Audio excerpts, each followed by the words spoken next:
Assalamualaikum warahmatullahi wabarakatuh. Waalaikumsalam wabarakatuh. Halo sahabat OBP, balik lagi sama kita berdua di OBP, obrolan bawah pohon. Kita kayak ada di wisata mana gitu ya, ada tebing-tebing, bukit. Ada yang bisa tebak kita di mana? Pohonnya masih kecil. Tebing-tebingnya ada. Udah bisa ditebak. Enggak, kayaknya enggak semua tahu ini tempat. Ini tempat rahasianya OBP. Tempat sakral. Tempat sakral kalau malas bawa motor. Ya, apa kabar sahabat OBP semuanya? Terima kasih yang sudah subscribe channel ini. Mudah-mudahan bertamunya sahabat OBP semuanya di channel ini, entah sengaja atau tidak sengaja, ada banyak manfaat yang diambil ya. Amin. Dari channel ini, dari obrolan-obrolan yang insya Allah jelas kok, tapi kadang banyak ketawa ketiwinya. Mudah-mudahan ketika ketawa ketiwinya bisa di skip, dan apa-apa yang kita obrolin bisa nambah pemahaman buat sahabat OBP semuanya. Baru aja rasanya tuh kita syuting 2024 ya awal. Ini sudah ujung 2024 ya. Oh iya, tahun baru ada apa nih? nah iya itu Tahun baru 2025 ya. Tahun baru 2025 ada kado baru di ujung tahun ini. Sahabat OBP udah mendengarkan ya, insya Allah dari beberapa banyak portal berita, entah di televisi, entah di portal berita online, pajak naik. Sudah ada yang merasakan kah? Pajak naik. Kepikirannya Pajak itu nggak naik aja ya, rasa iya dong. Rasa di apa ya, dibajak. Iya, dibajak. Kayak harus dibayar. Ya, tapi bagi masyarakat sekarang mungkin yang apa ya, yang menilai bahwasanya ternyata pajak itu katanya banyak juga manfaatnya. Karena kan bisa membiayai pembangunan gitu. Kemudian ya kita selama ini adanya jalan ada apa gitu juga karena pajak, fasilitas yang kita pakai juga karena pajak. Jadi pajak itu dianggap sebagai hal yang biasalah katanya kalau naik gitu. Cuman pikirannya lagi Bu ya, di masyarakat bawah kita ini juga bayar pajak, menikmati pajak, kadang juga ada bingung dengan kasus-kasus orang pegawai pajak ngemplang pajak atau bukan pegawai ya, maksudnya orang yang wajib pajak ngemplang pajak dan itu dibantu oleh pegawainya. Itu nggak satu dua berita kita dengar. Apakah sahabat OBP mendengar juga? Jadi ada rasa nyesek gitu tadi ya kata Bu Mas Liati. Pajak ya oke. Pajak dulu ingat banget ya waktu dulu sekolah lah istilahnya tuh. Yang mata anunya itu tentang pajak gitu. Iya. Mana ada orang jujur juga sih tentang pajak itu. Nah, ya kan? Yang dibayarkan harusnya berapa, ternyata bayarnya cuma berapa. Gitu. Mungkin itu. Karena memang yang katanya untuk pajak kita bayar untuk kita juga itu nggak seberapa ininya gitu ya. Ini mikir juga ya, kan kita yang beli mobil gitu, kita beli apa misalnya, terus dikasih pajak, berarti kita bayar lagi gitu, nggak ada yang gratis ya sama sekali untuk istilahnya tuh pelayanan baik itu di jalan. Iya benar. Tapi yang ini kan PPN ya bediannya. Artinya pajak ini kena semua masyarakat. Iya. PPN gitu ya. Jadi yang dulu misalnya pajaknya dikenakan PPN 10% di belakang kemasan-kemasan, sekarang 11% dan naik mau nanti 12%. Iya benar. Jadi pajak memang kalau dalam sistem sekarang kapitalis itu memang jadi apa ya, sumber pemasukan ya, karena memang untuk meningkatkan pendapatan negara, itu sumber pemasukan negara untuk membiayai tadi pembangunan yang ada gitu ya. Jadi ya mau nggak mau harus ditarik tarik gitu, dan semua kena ya pajak gitu. Iya. Yang kedua katanya menyesuaikan dengan standar internasional. Iya sih, katanya kan luar negeri itu katanya penghasilan tinggi tapi pajaknya tinggi juga gitu. Makanya kadang-kadang apa-apa tuh bisa bagus. Terus ini kan menyesuaikan standar internasional ya, pajaknya, penghasilannya enggak. Nah itu dia. Ya, terus ketiga kata alasan nih kenapa pajak itu naik, memang mengurangi ketergantungan pada utang.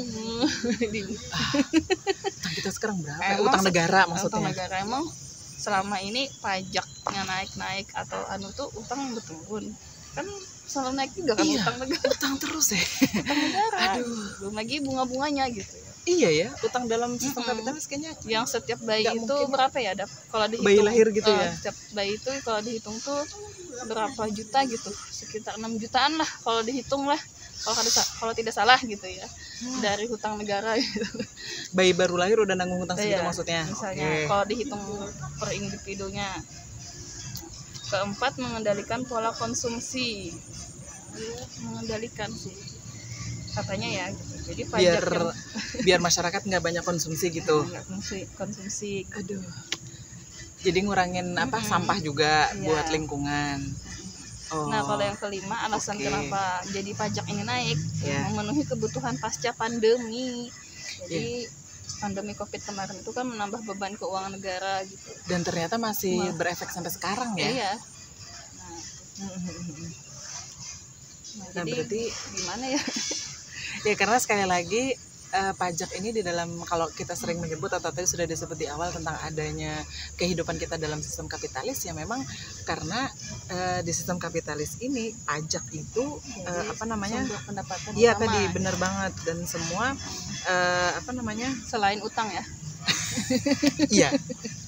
Jadi dulu waktu kalau kita belajar ekonomi gimana tuh? ada anggaran APBN gitu lah. Iya. Jadi ada pemasukan negara itu. Nah, yang pertama itu utang. Habis itu ada poin pajak juga. Oh, pajak dan utang. Jadi wajar aja sih gitu. Maksud bukan wajar dalam sistem sekarang itu karena pajak itu sumber pendapatan negara loh. Jadi karena tadi utang tadi ya, karena salah satu hal yang katanya buat membiayai pembayaran utang, tapi nyatanya utangnya juga masih numpuk. Aduh, karena pajak tadi, pajak PPN kena ke semuanya, termasuk juga para kebayang nggak Bu, UMKM. Katanya yang sekarang untuk salah satu cara penopang ekonomi adalah dengan digentar dana-dana buat UMKM. Terus kita semuanya berdaya guna buat adanya UMKM. Habis itu dengan adanya naik pajak PPN ini, kemudian barang-barang produksi kan mereka pasti naik, otomatis naik juga kan, yang dijual gitu ya. Bisa-bisa juga ya nanti naik juga tuh sewa tempat misal. Sepertinya bisa. Nah, jadi akhirnya dampaknya luar biasa banget. Nah, ini mau kita compare dengan gini loh. Kalau di dalam Islam apakah pajak jadi satu-satunya ya buat membiayai kemaslahatan atau tadi buat sumber pemasukan negara? Iya. Akhirnya kan dengan adanya pemasukan negara itu akhirnya bisa membiayai seluruh kemaslahatan masyarakat. Apa cuman itu gitu loh? Apakah memang pajak gitu kan? Nyatanya enggak ya? Enggak. Jadi di mana letak pajak itu? Kayak judul lagu. Di mana letak pajak itu? Kalau di dalam Islam. Nah, jadi bedanya tuh jauh banget ya Budian. Nah, kita kan sebagai Muslim ya, kalau dalam Islam itu kan kita diwajibkan bayar zakat bagi yang memang sudah memenuhi ya istilahnya nisab dan haulnya itu tuh ya kita harus ikhlas karena dapat pahala kan. Kalau pajak itu sampai bilang kalau pajak nggak dapat nggak bisa dipungut, nggak bisa. Nah, karena pajak itu kan kemudian kalau dalam Islam tuh bukan termasuk pos pemasukan tetap Baitul Mal. Iya, benar banget. Jadi apa ya, kalau yang saya ingat gitu ya sahabat, kalau di dalam sebuah negara Islam itu kalau tidak salah yang nanti kan harta itu kan nanti ada kepemilikan tuh ada 3. Ingat ya, pernah sahabat OBP mendengar ada kepemilikan individu, kepemilikan umum, kepemilikan negara. Jadi nanti dari 3 hal pengkelompokan itu aja itu nanti ada pos-pos yang memang larinya ke Baitul Mal dan bisa untuk kemaslahatan. Letak pajak itu pun diambil kalau benar-benar lagi kosong gitu, kalau nggak salah. Benar-benar misalnya kayak sumber pendapatan di Baitul Mal itu ya dari misalnya yang kharaj, gitu ya kemudian terus tuh yang dari pemasukan yang sumber daya alam kita ya, yang dari harta kepemilikan umum tadi kemudian kayak batu bara gitu dan lain-lainnya itu. Nah, pajak ini itu apabila memang istilahnya tuh ada kekurangan dari pos-pos yang lain dan itu hanya dikenakan bagi para agnia gitu, orang-orang yang kaya saja gitu.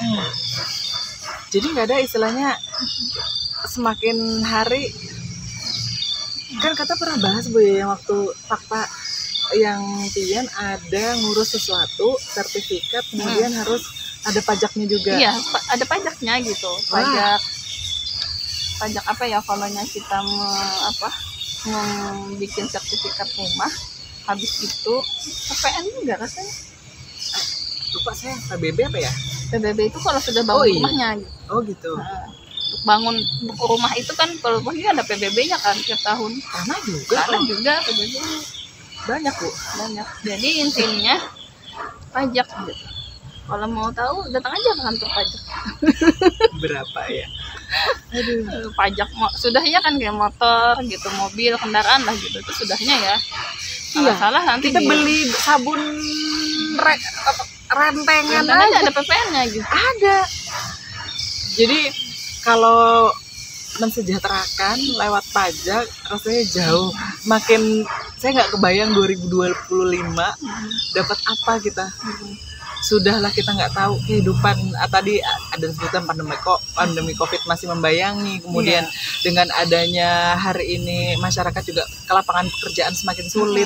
Terbukti banyak kejahatan-kejahatan di luar sana yang orang putus asa gimana caranya untuk mencari pekerjaan, mendapatkan pekerjaan. Kemudian dengan penghasilan yang segitu bisa apa enggak ya gitu untuk membiayai seluruh kebutuhan kita. Belum lagi nanti biaya sekolah anak, biaya kesehatan, dan semuanya nggak ada yang dijamin oleh negara. Jadi hari ini aja kehidupan kita udah semakin sempit, ditambah dengan kebijakan adanya kenaikan pajak ini.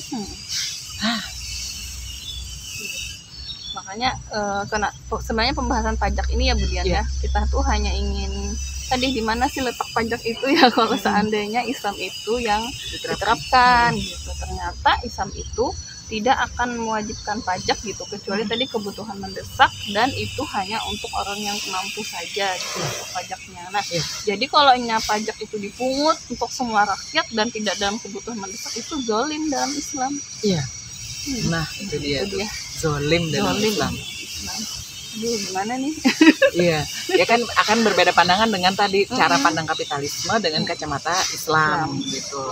Dan hari ini kita dengan berada di dalam sistem kapitalisme, rasanya orang-orang yang memandang pajak itu akan semakin wah bagus pajak itu, nggak ada yang salah dengan pajak. Tapi kalau dipandang dari sisi Islamnya, salahnya banyak banget tadi, zolim.